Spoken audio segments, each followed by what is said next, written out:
Bonsoir à tous mes amis, j'espère que vous allez bien.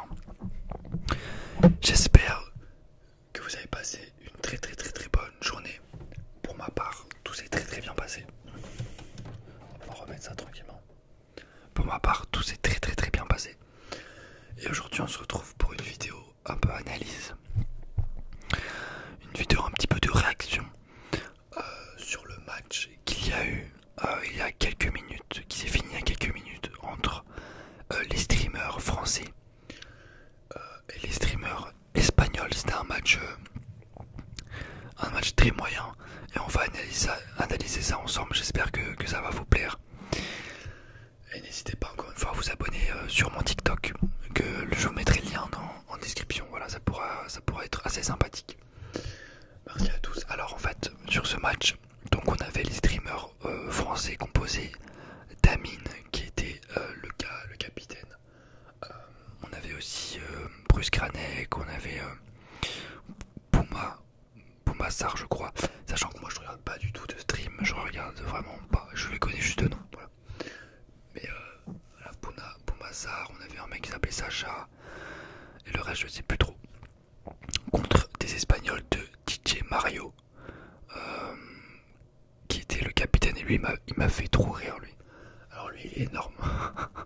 Ce mec il est énorme, c'est-à-dire qu'en fait il a commencé à jouer et à la 8ème minute il est sorti. À la 8ème minute il est sorti. Et il a joué, ensuite il est re-rentré à la 43ème minute. Pour 2 minutes. Et après il a plus du tout joué. Je sais pas si vous imaginez le délire. Le mec il a joué peut-être 10 minutes en tout. 10 putains de minutes en tout. C'est un peu une honte. Il m'a fait trop rire. Sachant que dans ce match les remplacements étaient illimités. Hein. Donc voilà, on pouvait rentrer, on pouvait ressortir, on pouvait rentrer, il n'y avait pas de soucis par rapport à ça. Il m'a fait trop rire le mec. Et du coup, les deux buteurs sont côté français. Sacha en premier, pour le premier but, d'une très belle tête. Franchement, une belle tête croisée. Donc, franchement, super belle tête. Et le deuxième but, c'est un but de Bruce Granek, une frappe contrée. Voilà, pas très belle, mais on va dire que c'est efficace puisque ça rentre dans les buts, donc c'est plus important. Et en fait, déjà j'aimerais vraiment appuyer sur quelque chose. C'est tout simplement la mise en scène qui a été effectuée, que j'ai trouvé incroyable. Franchement, c'est là quand même qu'on voit que Twitch est en train de prendre une ampleur quand même assez folle. C'est-à-dire maintenant sur cette plateforme, on est en capacité, par le biais de partenaires comme Micromania, par le biais de plein d'autres partenaires, on est en capacité de faire quelque chose qui est pour moi supérieur à la télévision. Quand on regarde là le show qui a été fait, quand on regarde même la réalisation du match en question, sincèrement c'est une réalisation qui est supérieure à ce qu'on peut voir sur les matchs de foot professionnels. Et quand même ça c'est assez incroyable. Ils ont même ramené Paganelli de Canal+, Alexandre Ruiz en commentateur, etc. Alors en tout je pense que ça a dû coûter très cher. Mais de toute façon, je sais pas, je pense même pas que c'est eux qui ont payé. Voilà, je pense que c'est les partenaires, etc. Et puis de toute façon, le retour sur investissement est colossal. Voilà, je crois qu'il y a eu plus de 1 million de personnes qui sont connectées pour regarder le match. Donc vous imaginez l'argent qu'ils vont pouvoir gagner. Et donc il n'y a pas de souci pour ça. Et donc franchement, c'était un super show. Alors, même si les chansons, j'ai pas tellement aimé les chansons du début, bon c'était un peu bizarre. Mais en tout cas, il y a une volonté vraiment de faire des choses très bien. Et ça, vraiment, je les félicite pour ça, franchement. Au niveau des caméras, c'était vraiment super, de très bonne qualité. On avait, je crois, Dogby, je sais plus son nom, Dogby, en présentateur. En showman. Alors lui, moi je l'aime pas du tout, je sais pas ce que vous en pensez. Après il est dans son rôle, il est obligé, mais je trouve qu'il en fait vraiment beaucoup trop. Après voilà, je pense que ça c'est plutôt destiné à un public assez jeune. Voilà, un public d'adolescents, etc. Donc on peut comprendre qu'il faut un peu rajouter, un peu en mettre plein la caisse quoi, tout simplement. Mais c'est bien. Euh, sur le match en question, alors bien sûr que le match était très faible, ça me paraît logique, mais j'ai quand même l'impression que les Espagnols n'étaient pas là pour gagner. Voilà, ils étaient là un petit peu en touriste, hein, j'ai l'impression. Je sais même pas s'ils se sont entraînés avant, sincèrement, puisque leur niveau était cataclysmique.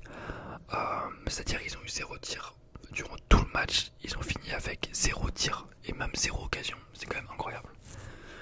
Et en face, quand même, on a senti une équipe de France qui était beaucoup plus motivés, hein, beaucoup plus, ouais, ils avaient beaucoup plus envie de montrer, de prouver et de gagner. Donc ça c'est bon, bah après c'est la vie quoi. Au niveau technique c'était quand même assez faible. Je vais un petit peu vous dire les joueurs que j'ai appréciés dans ce match. Je vais en citer deux. Je vais citer, donc je les connais pas du tout, mais je vais vous citer Yanou, je crois qu'il s'appelle Yanou JR sur le maillot il avait écrit ça. Donc Yanou JR qui a fait un très très beau match en tant que défenseur central. Il a été parfait, très très solide, il a fait quasiment aucune erreur. Il a réussi à vraiment intercepter pas mal de ballons. Donc franchement super match de sa part. Bravo jeune homme. Il doit être très jeune, il doit avoir 15 ou 16 ans. Donc félicitations à lui en tout cas. Et le deuxième joueur c'est Poumassar je crois. Poumassar, voilà je crois que c'est ça. Qui vraiment on a vu que techniquement il était au-dessus des autres. Il a failli marquer un coup franc et il a été vraiment il a été sur le deuxième but je crois. Et on voit vraiment qu'il a un niveau au-dessus. Hein. Il a été très bon, même s'il a manqué un peu de réussite.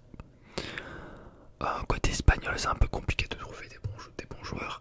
J'ai bien aimé le numéro je crois 34 qui joue, en fait c'est un journaliste je crois Kiko, je sais plus comment on dit. Voilà, c'est un journaliste espagnol de là-bas et je trouvais qu'il a été plutôt bon.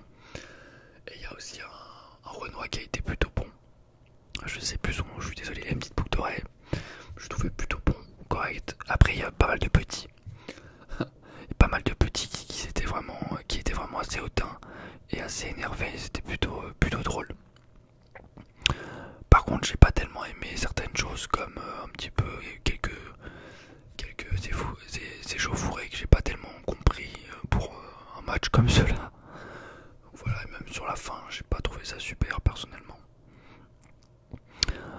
Ensuite côté français donc on avait Michou qui a été catastrophique. On avait Inoxtag on dit ça. Ouais, c'est les deux enfants, hein. Vraiment catastrophique. On avait qui d'autre? On avait Carlito, bon, sans commentaire. Le gardien il a été plutôt bon, mais bon, comme je vous l'ai dit, il n'a pas été mis à contribution. On avait qui d'autre? Si on avait un mec qui s'appelait, je sais plus son nom, je suis désolé, au milieu de terrain, qui a été super bon, il s'appelait Fax, je sais plus son nom. Mais je trouvais que c'était l'un des meilleurs aussi, il a été 16 fois qu'il joue en club ou un truc comme ça, parce qu'il est vraiment bon. On avait qui d'autre? On avait le pouce, on avait voilà, plusieurs personnes comme cela, mais ils ont pas joué beaucoup. Saknani, le gros porc, alors lui il est vraiment gros sa mère, et il a pas joué longtemps forcément avec son cardio, mais dommage à lui en tout cas, il a fait une accélération à un moment donné, pam pam pam. Il y a aussi Amin. Alors lui Amin il a pas été super bon, mais il a été intéressant dans les remises, un espèce de Giroud de Wish, donc c'est plutôt intéressant. Et dommage, à un moment donné il avait un 1v1 contre le gardien, mais il a pas réussi avec sa vitesse à pouvoir toucher correctement le ballon pour pouvoir la mettre, donc ça c'est un peu dommage. Mais ouais, donc globalement personnellement une très belle soirée. Après au niveau du jeu, bon on s'attendait pas à beaucoup plus, mais j'étais un peu déçu finalement de l'adversité. Je pensais qu'il allait y avoir quand même un match plus important, parce que voilà, en face il y a eu quasiment aucun tir de la part des Espagnols et c'est quand même décevant. On pouvait s'attendre à un spectacle un peu plus réjouissant, mais en tout cas au niveau de la réalisation ce fut très prometteur et vraiment excellent. Donc voilà, comme quoi sur Twitch on peut faire des choses exceptionnelles, hein. On peut même faire des choses encore mieux qu'à la télévision, donc ça c'est quand même je pense ce qu'il faut retenir. Voilà, je pense qu'il faut plutôt retenir